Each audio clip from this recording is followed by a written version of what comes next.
It was on the 14th of August, 2009, when Republic Act No. 9710, also known as the Magna Carta for Women, was signed into law by then-President Gloria Macapagal-Arroyo. The National Commission on the Role of Filipino Women also became the Philippine Commission on Women, the premier policy-making and oversight agency advocating for women's empowerment and gender equality. This law took 10 years and 3 Congresses in the making. Almost 14 years have passed since, but have we, as a nation, remained committed to upholding women's rights? Have we eliminated discrimination against women? What steps have we taken to further empower women in today's society?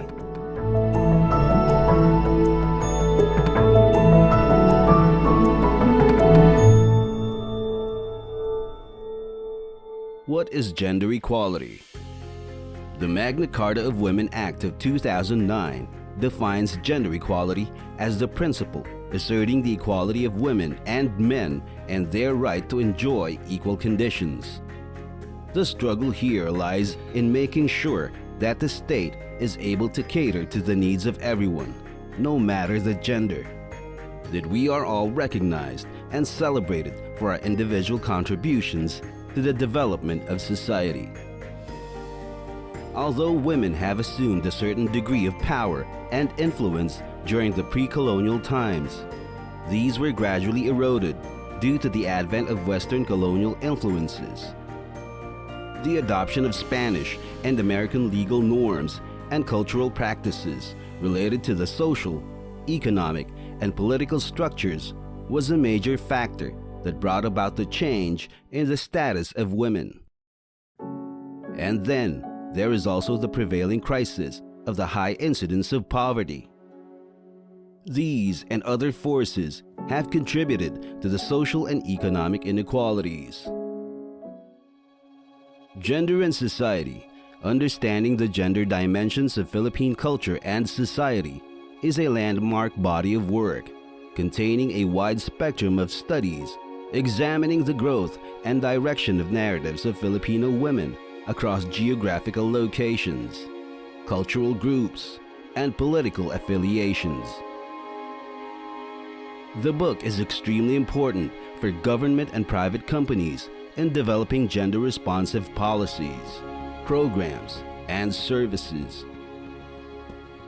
Each of the 9 chapters offers a snapshot into a specific important issue and how it is addressed by its corresponding individual or group of subjects.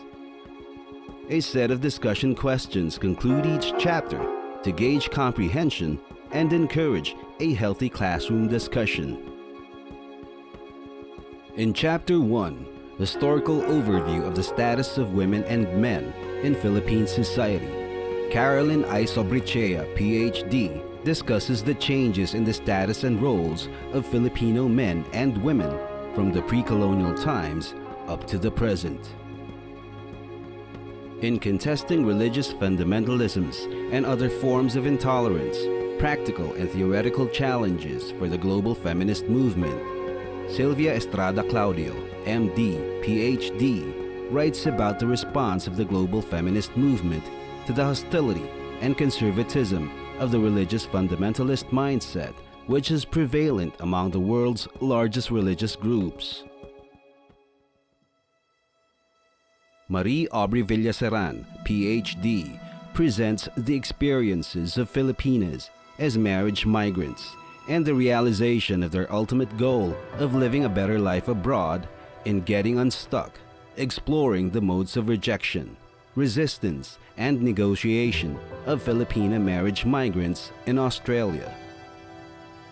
Feeling the Squeeze 2, Women in the Sandwich Generation in the Philippines by Excelsa C. Tongson, D.S.D., delves into the negative and positive effects of the sandwich generation phenomenon, the situation of simultaneously caring for children and parents. In the social psychological aspects of advocating LGBT human rights in the Philippines, Eric Julian Manalastas, MSc, PhD, and Beatriz A. Torre, MA, explore the subjective, individual experiences and social psychological dynamics behind the advocacy work of selected players in the Philippine LGBTQIA+ community and the emotional, social, and psychological costs of activism in their lives.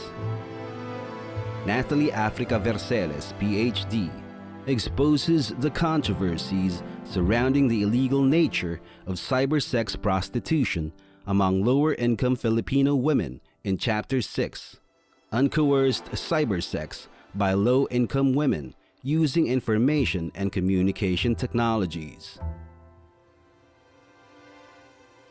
Battered Women, Counseling Needs and Counseling Strategies by Jacqueline Marie L. Kawayan, PhD, presents the results of her interviews with 10 battered women to determine the nature of their trauma and the counseling they need, the laws to prevent all forms of abuse against women and children, and the available medical and psychosocial programs and services for them are thoroughly discussed in this chapter. 𝘚𝘰𝘠 Bismillah, a Muslim lesbian writer's narrative by Joanna Lynn B. Cruz, PhD, presents a Catholic lesbian's reflections about a Muslim lesbian's struggles to assert her individuality against the patriarchal norms of Islam in the Philippines. The chapter explains how Islam views the queer lifestyle and how the writer's stories become the voice of others who are going through the same internal struggle and personal jihad. The only exception, teenage pregnancy in the Philippines, recounts the perspectives and personal experiences of different teenage mothers. In this chapter, Veronica L. Gregorio, PhD, examines how teenage mothers see and understand adolescent sexuality, romantic relationships, and motherhood. In the final chapter entitled Gender and Development, Principles and Approaches, Caroline I. Sobrichea, PhD, summarizes the Philippine government's efforts to address gender-related issues in the country, as well as promote the human rights of women. We learn here about the key features of the gender and development approach that is used to develop policies, programs, and services used to eliminate all forms of inequality in society today. These studies from Gender and Society, understanding the gender dimensions of Philippine culture and society, are actual personal stories of men and women. More than just case studies or mere statistics, these are reminders of the issues that are really happening around us. Though a lot of work needs to be done, the hope is that we, as a society, continue to fight for gender equality, women's rights, and LGBTQ+ rights.